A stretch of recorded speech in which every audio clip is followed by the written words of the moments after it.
Alright, what is up everybody? Welcome to the September tier list. Unfortunately it is a day late, so apologies for that. It is obviously coming out in October now. But yeah, let's take a look at, let's talk about the tier list. So this is going to be a pretty short one, I think. There hasn't been a great deal of changes this month. The stuff that was good last month is pretty much still good. But yeah, we'll talk about it, we'll go over it. Let's first take a look at the tier list. What we're using S to D. Same descriptions as before. S tier is your god tier units. These are like probably just broken units. Very few of these actually in the game right now, which is nice. A tier is your very strong units. These are like the core makeup of the meta decks a lot of the time, and things that are just like better than the other options, generally speaking. B is solid units. Nothing wrong with B tier units. These are good. Probably don't need nerfs, probably don't need buffs, pretty much just solidly where they should be.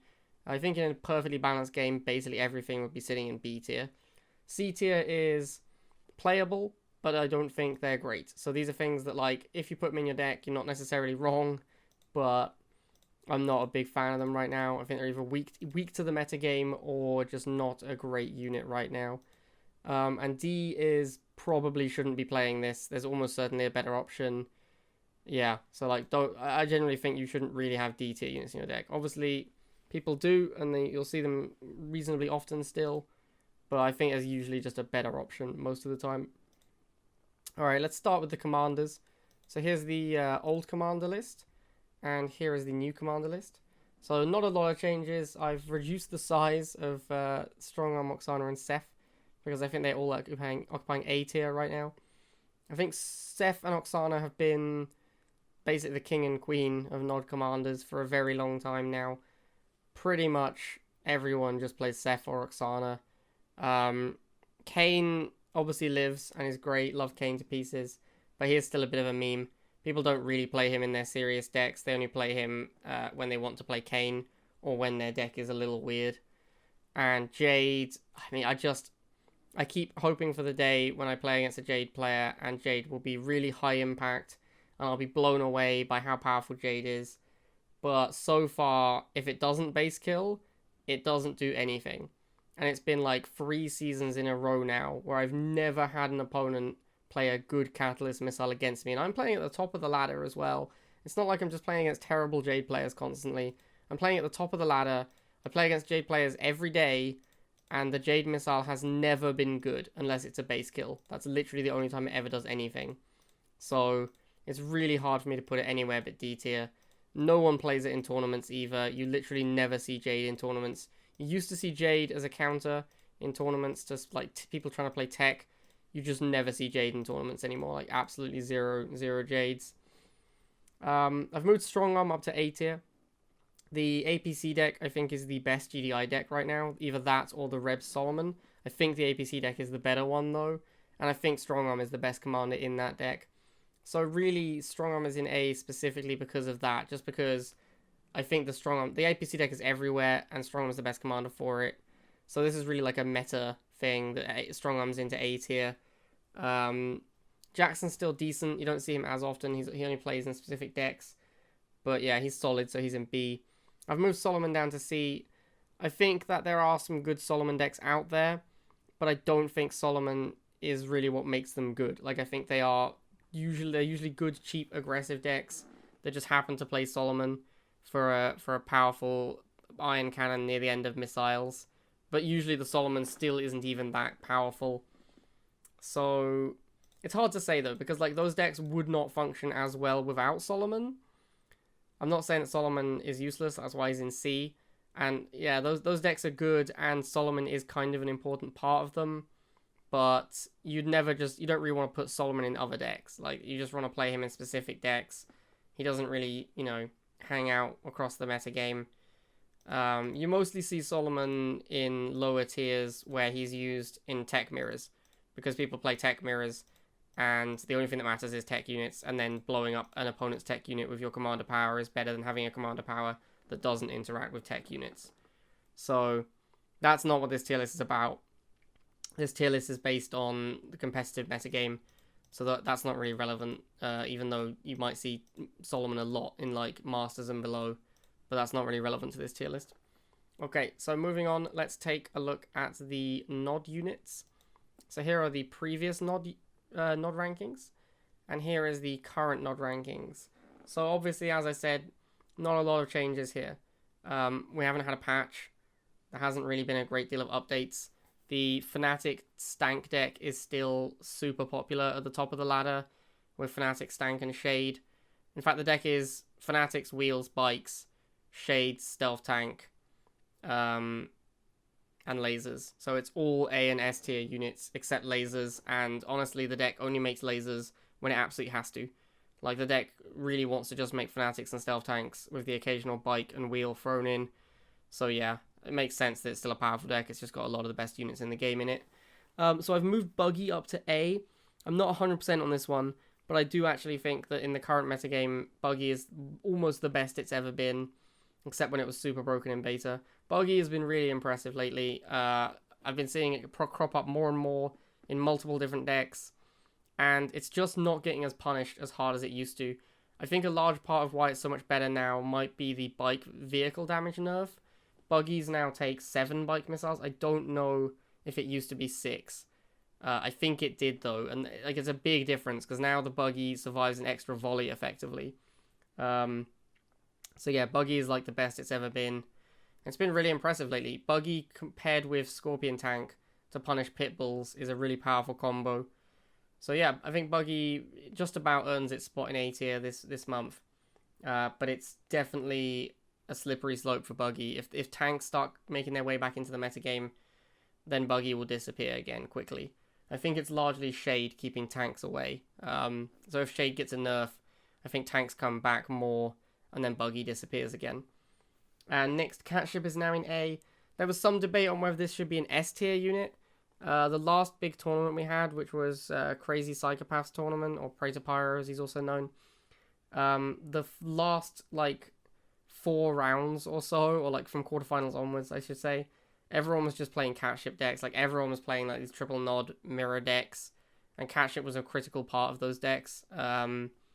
So yeah, possibly should be S. Definitely deserves A, I think, just because of how much play it was seeing in the tournaments. The unit is just really powerful now. With the buffs, it's kind of insane how strong it is. I'm still not convinced personally that it's an S tier unit. I think it's strong. I don't know if it needs a nerf. It only got a small buff to push it to a point where people were saying it was bad, up to the point where it's now considered to be maybe overpowered. It was only a small attack speed buff that did that. So I'm not sure if it's overpowered yet.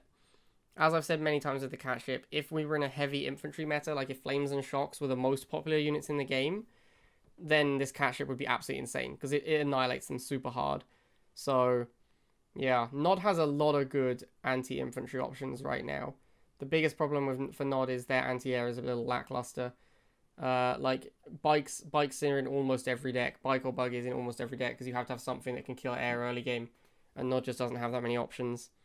Anyway, moving on. Catship, about A tier, I think, but it's tough to say. Might be S. We'll have to wait and see how that shakes out. I've moved the Rockworm to B tier. Rockworm, yeah, he ain't what he used to be. He's still very powerful, but he doesn't absolutely annihilate missiles like he used to. Like him and Titan used to just crush missiles, and that's what made them super insane. Now, it's still decent versus missiles, but it doesn't utterly annihilate them. You can get punished for just standing around. It used to be that you put a Rockworm on the pad and you just kill everything on the ground with it. Now it is a little bit tougher. You can lose it to missile spam. It's still a strong unit though, so still in B tier. And then finally, the last movement that's happened, I've put laser drones in D. This one, some people weren't that keen on. I discussed this with a group of people before I do it. But these things suck now. I'm sorry, but they just suck. I'm so unimpressed every time I see laser drones now.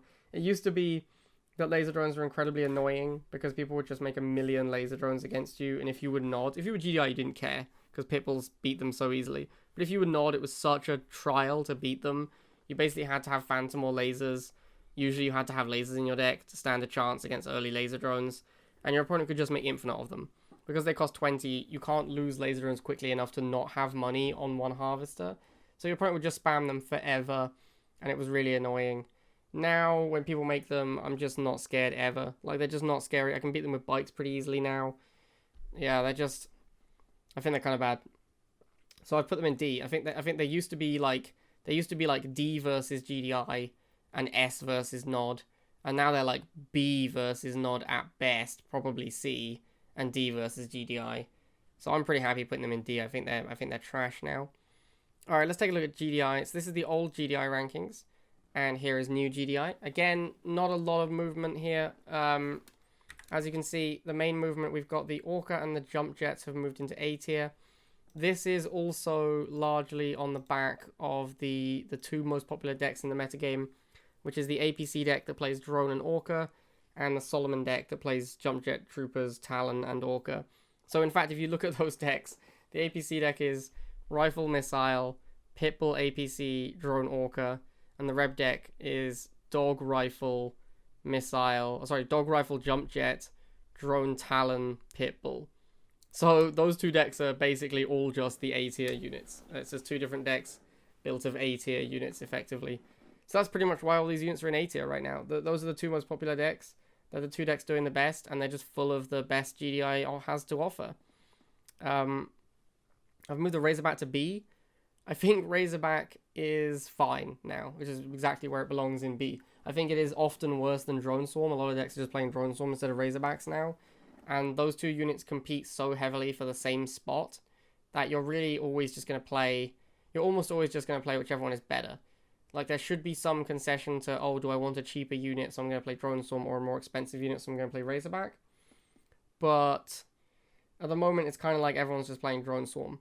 And I think if Razorback was better, everyone would just play Razorback. Because that's like, you build your deck around what you're doing with the Razorback. If you don't want to play the Razorback, if you don't want to build your deck around the Razorback, you don't really want to play it. And there just aren't that many decks that want to build around Razorback right now. Either it's broken and you build decks around it, or it's just kind of whatever, and there's no point building decks around it, and then it's not really worth playing because you can just play Drone Swarm, which is cheaper and pretty much does the same thing.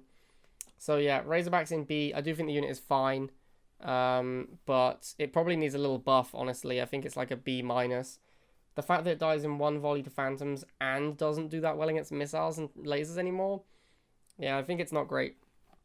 Could see a small Razorback buff potentially. But obviously everyone is sick of Razorbacks. We played against Razorbacks for like many months straight when they were super broken. So I think everyone's okay with Razorback being in the dumpster for a little while. So maybe it stays where it is for now. And finally I've moved Borka to C tier. Again, Borka is like Razorback. You used to see it everywhere. It was very frustrating. It would just come in and annihilate all ground. You couldn't even fight for the pad because anything you sent in would also get bombed to death. Now it's just like kind of underwhelming. Like you see a Borka coming, you move out of the way, you lose like a squad to it, like you lose like maybe like one unit, maybe two if you're unlucky. But it just doesn't really have anywhere near the impact it used to. Like people can make a bunch of Borkas and you're just not that scared to use ground units, which is obviously not how it used to be. So yeah, I've moved Borka down to C. Could potentially be a B tier unit still. I think it's okay, but like C tier, like I said at the start, playable but not recommended. I think that's about where Borka is. It's playable, but I think most people have moved away from it, and I probably wouldn't suggest playing it. So yeah, that's all the changes for this month. Not a huge change, mostly meta-specific changes. Like we didn't have a balance patch, so all these changes are all based on how the meta is shaped out more than anything else. And as always, I relish the opportunity for everyone to tell me how wrong I am in comments. So let me know in the comments why I'm wrong and why, you know, Shock Troopers and Flame Troopers are actually amazing. Alright, see you next time, guys.